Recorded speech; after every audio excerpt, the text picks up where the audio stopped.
দেখো বন্ধুরা সবাই কি সুন্দর আঁকতে বসেছে, সবাই আঁকছে। এদের এদের মধ্যে আমি একটা প্রশ্ন জিজ্ঞাসা করছি, এই সবাই শোনো, বলবে কিন্তু, শোনো তাড়াতাড়ি বলো। ইঁদুরের কয়টা পা? 3টে, 4টে, 6টা, 7টা? ঠিক করে বলো, 4টে না 3টে? 2টো?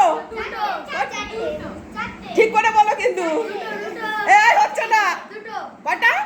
2টো পা। তুমি কটা বলছো? 3টে? 2টো। ও 2টো বলেছে, ও 2টো বলেছে। এবার তোমরা দেখে বলো কয়টা, দেখে বলো কয়টা। দেখো তুমি 2টো বলেছিলে, কয়টা? দেখো গনে দেখো, গনে দেখো কয়টা।